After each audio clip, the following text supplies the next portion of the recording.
and we can go ahead and dive right into it. I mean, it's Conor McGregor, Dustin Poirier. Everyone knows it. It's the trilogy. I believe cage odds were Conor plus 110 and Dustin minus 130. I think it got up to minus 140. Yeah, right. Which means at the very last minute, some extra money came in on Poirier. You did see that they tweeted about one bettor putting a $50,000 bet in on Poirier to just win outright. Yeah. Anytime you see bets like that, you should pretty much start to get a little weary of the outcome. One, I thought Vegas really kind of like covered their ass last night because obviously, yeah, the Poirier was the favorite, but if you looked, the fight not going the distance was actually like a pretty decent number as well. So I thought that was interesting because, in my perspective, going into the fight, at least if it ended early, I thought that favored Conor, but Vegas kind of hedges their bet there because they obviously Vegas always wins. That's why all those big casinos get built. But yeah, they kind of hedged their bet because like they acted like the early stoppage was likely to happen, but they also had Dustin Poirier winning, which to me seems like a little bit of a contradiction because I mean conventional wisdom would told us all that Dustin Poirier, if he was going to win, it was going to be in deep water. It was going to be in the later rounds, most likely going the distance. Obviously, that's not how it ended up playing out because of a freak injury. Yeah, man. So, and this is what I don't know. Last night's stoppage was weird because officially it goes down. It got stopped at the 5-minute mark. Yeah, right. Of the first round, so you don't act like. I don't know. I don't know if you even score the first round. I don't know how that works technically. Like if the judges are asked to score it or not, because the doctor comes in and says like he can't continue, which is obvious. I mean, for everyone that doesn't know already, he broke his fibula. Fibula. Yeah, it kind of looked like an ankle, but then like looking at it a little closer, it was right above the ankle. It was the actual leg or I guess itself. tibia, whatever your shin bone is. He broke it just right above where the ankle is. Dustin's been saying that he checked a kick and felt it like kind of crunch on his leg when he checked it, and he was sure that he had fractured it, and that the twisting motion that Conor put on his foot is what actually broke it. I think that might be some cap. I don't know. Yeah. I didn't. Like I said, I haven't watched it twice, and maybe I need to, but that's not what I took away from it. But like I said, I mean, I guess who knows better than those two men, but. Yeah, I didn't see that. Conor obviously denies it, but Conor, like obviously right after the heat of battle, probably not the most unbiased source of information. But the same can be said for Dustin Poirier, right? But I mean, it's not like Dustin Poirier really has anything to gain by like convincing the public that he cracked the bone checking a kick. I don't know. I I was just gonna say Conor was going hard after the fight as far as the amount of shit he was talking. So I don't think that he was that close to being out. At first I had thought that he was getting hurt along the fence whenever he was down just taking elbows for 2 minutes. But he was like very, very conscious and aware of what was happening and was like clearly still wanted to fight, just physically could not. Yes. I think that's an important distinction to make. But to bring it full circle to the Conor Dustin fight, so Conor fucked up when he jumped guillotine. How many times are we gonna see people?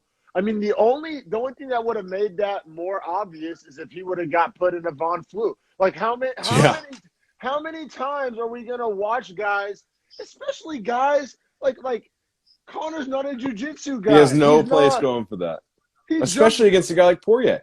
No, dude. Who Poirier's main path to victory was getting on top and keeping Conor down. Despite what everybody will tell you about the leg kicks in the second fight, that was the path to victory for Poirier. That was his whole game plan the whole time he's been fighting him. Was just leg kick is to get the distance range, and then shoot in for the clinch and takedown. He told you that from the beginning or from the end of the last fight. He was saying leg kicks weren't my plan. That was just like something that happened that worked. I really just wanted to get him on the ground and clinch with him. Yeah, man. And I was watching the fights with my boy Chris, and he's kind of a casual, but like he'll admit that, like he buys the big fights, he's not like us who's watching all the fight nights, but he's like a lot of UFC fans out there, there's a reason why Conor McGregor pay-per-views sell about 1 million more than any other pay-per-view. It's because of people like the UFC fans that it's like, oh, I'm not going to watch this Cyril Gane fight, but I'll watch a Conor McGregor fight. I don't think there's anything wrong with that. But anyway, the case may be, so like whenever Conor jumped that guillotine, my boy and Nina, like they thought it was like a good thing. And whenever we started the podcast, I may have too, but I've seen this movie before. Whenever Conor jumped guillotine, I literally stood up and was like, no! I knew. I mean, it's him essentially sacrificing the takedown. Like, it's him giving position. He and gave Poirier a takedown when that's all Poirier wanted. Like, Conor McGregor was never going to get that guillotine. Like, it's not like he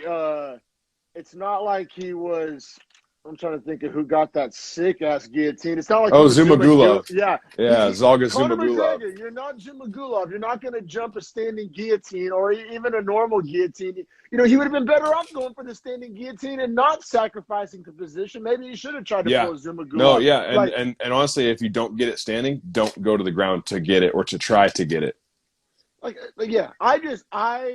didn't.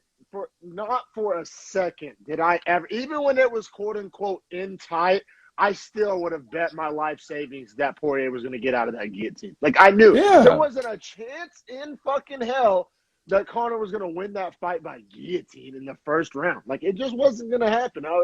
It was kind of. You know who can do that? Terrible. You know who can do that? Khabib. That's who can do that. That's not something Conor can do. Like when Khabib fought Dustin, you knew that was his path to victory, was to just out grapple him and strangle him to death. That's pretty much what Dustin's going to try to do to Conor here, even though Dustin can actually box with him. Yeah, man, and when I saw Conor jump that guillotine, bro, I just was so disappointed. Like I said, I'm not an expert. There's a lot of people that know more about MMA than me. But when I saw him jump that guillotine, I pretty much, even if it wasn't for the doctor's stoppage, which, because like I said, I say all this, but it ends up being a little bit irrelevant about the guillotine. But even without the doctor's stoppage, when I saw him jump that guillotine, I knew that it just probably would. Even without that, Dustin was probably going to win that fight. I think so, too. I think Dustin looked to be the better fighter. Now, that is not to say that maybe Conor's leg kicks do start to work if his leg doesn't break, because he was landing hard leg kicks. I didn't see Dustin check the kicks either. And I even saw Conor on one after he ate the first leg kick. The second one Dustin tried it through. He was almost waiting for it, flipped stances, and when he flipped stances, he put the leg out to check. Like, he was completely prepared for that lower leg kick. You could tell he had worked on that. He had drilled the shit out of it, which, everybody made such a big deal out of that calf kick in the first fight. And then, like I said, Conor kind of flipped the script on him. Now, Poirier wins by doctor stoppage.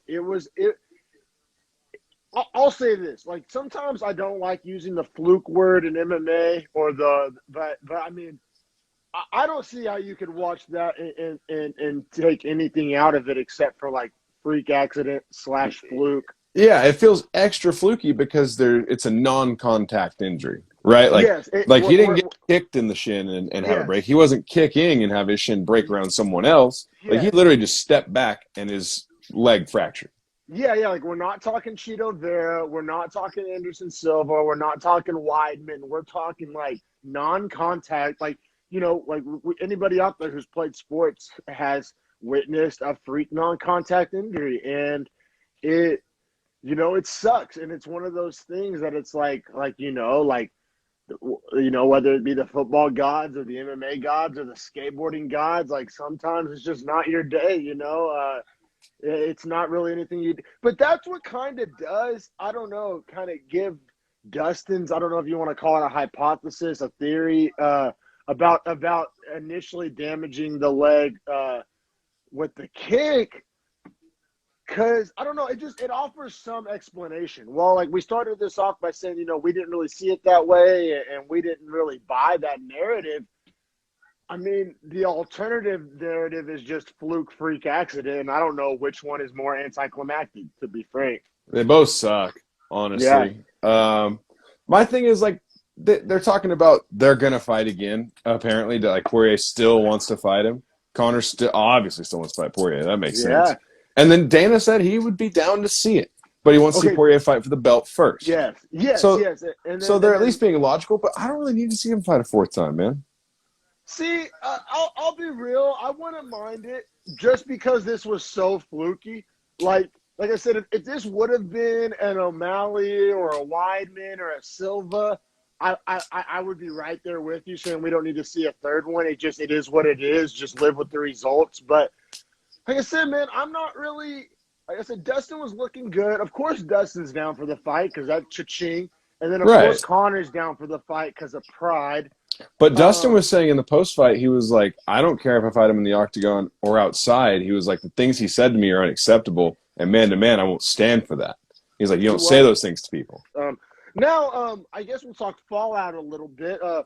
I got to say, the only silver lining I take from last night is that we do finally get Poirier Oliveira. Yeah, finally. We've been calling it for 8, Yeah. 9, 10 months. Yes. And a lot of UFC fans want to see that fight. As much as we love Conor, if we're talking like competitive architecture, it makes more sense that Dustin gets the title shot, you know. Like I said, I'm stoked for that fight. Because that's the difference, especially like how Dustin left his neck open for Conor to jump guillotine. As much as I shit on Conor for jumping guillotine, if that's Oliveira, oh, it's all dead. Now Oliveira's the guy I wouldn't be mad if he jumped guillotine like that. Go knock yourself out, Oliveira. Like your jiu-jitsu's top flight. But yeah, like I said, so Dustin, like if he fights now, why would he fight the same way he fought against Conor? I get it, different game plans. He's going to be aware of Oliveira's jiu-jitsu. He'll probably try to stand and box with him more. Yes, but it's going to be interesting because they have pretty similar boxing skills, not styles, but at least skills. Like as far as like Conor's obviously a better boxer than either of those two, just straight boxing. Yeah, but those two incorporate a lot of like fun combination. I shouldn't even say fun; it's the wrong word, but like smart combinations. Well, like, and they're both guys that have learned MMA striking. Like they've improved at their MMA striking, not their kickboxing, not their boxing, just MMA. Just actually being in a fight. Yeah. Yes. Poirier's, honestly, that's a great notice or observation, man, because if you notice Dustin throughout his career, he's gotten so much better at just fighting as a whole. Oh, I mean, his war with Hooker, man. I mean, who is known as a kickboxer, and Poirier fucking stood toe-to-toe and threw hands for 5 rounds with him. And then also, you know, Poirier can obviously finish you on the ground, too. Now, like I said, I don't think Poirier has a chance of finishing Oliveira on the ground. He better hope it stays standing. But I'm stoked we get that fight, and it's looking like we're going to get Diaz-McGregor 3, which obviously that's going to be fun. You know, that's going to be a good time. That's you know, that's what we want to see. You know, I feel like that's one fans have been waiting for, like when we've been asking for it. You know what I mean? Yeah, but I can't. You know, I'll always be excited. Is there like a TV on or something, bro? Oh yeah, let me turn it up. Yeah, thank you, bro.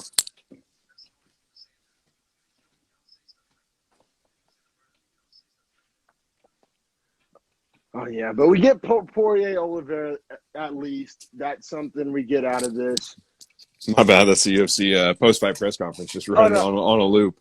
No, you're good, bro. My ADDS was like just getting hella distracted. But yeah, so we get Poirier Oliveira.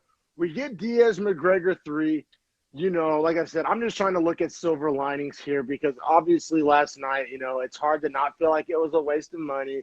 We didn't get any type of resolution or any type of answer.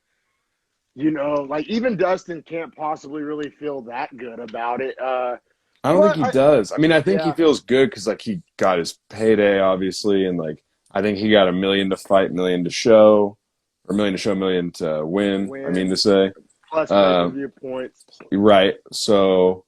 Like he's gonna get a nice payday off this. Conor got his $20 million just flat, like whether win or lose 20 plus his pay-per-view points. Plus, I think Proper 12 always gets promotional ad space in this for free. So he gets a lot. His company gets something. He's a rich dude. Rich get richer. He's a rich dude, and so I guess I'll leave it on this final question. Do you want to see Conor fight again? Are you on this kind of wave of he should hang it up, or are you on the wave of fuck it. If he enjoys doing it and we enjoy watching it, let's keep the show rolling. And where do you come down on this whole? Because we're gonna hear all these kind of takes throughout the week. I definitely want to see the Diaz McGregor 3, and I don't think that like time or age really puts anything on that. And I also think that with the lack of activity for both those guys, the lack of miles they've had in the last few years specifically, means they'll probably still be good for that fight. It'll still be a good fight. Yeah, now, it'll be a good fight. As far as after that, I don't really know, man. I don't know what else he would have to achieve rather than trying to get back to the top. But like, that's a pretty long shot now. You know what I mean? Like, he probably drops to 7 or 8 in the flyweight or in the lightweight rankings. And you said last night, lightweight's not even a good weight for him. No, it's terrible, bro. What is he, like 1-5 at lightweight, 1-4, 1-3? But he's 5'9". Like the way he shaped his body, like he's built himself into a lightweight frame, and he's kind of like pigeonholed himself there. But he's not. And he's not better than those guys. I like him at welter, like as his cardio sucks bad enough as it is. So like at welter, he can't make feather anymore though. No, he can't. Yeah, he's in a really weird spot, and it's like, is Conor gonna take a co-main fucking RDA or Dan Hooker fight? Like, I don't like you know what I'm saying? Because like Conor, like obviously there's the DS fights always there, and that would make. I could see the RDA fight because he had a fight signed with RDA. Yeah, and they have beef. They got into it a little bit backstage, so yeah, man, some interesting possibilities, but I think we can all admit none of those possibilities are as interesting as obviously if he would have won. And like I said, man, I think we're just I won't speak for you, but I'm just having such a hard time kind of even knowing how to feel. Because like I said, if Dustin would have put him down like the same way he did in the last fight, I'd be probably singing a different tune. Maybe it's time to hang him up. Maybe the Diaz fight, then hang him up. But it was just such a freak deal, so anticlimactic. I wouldn't mind seeing, I guess, Poirier McGregor 4. That sounds really weird to say. Or, or not. Like I said, I'm not. Yeah, right. That's one of those ones where I'm just like, if you guys want to book it, I guess. But like, I think at this point, Poirier is just maybe the better overall fighter too. Definitely more well-rounded.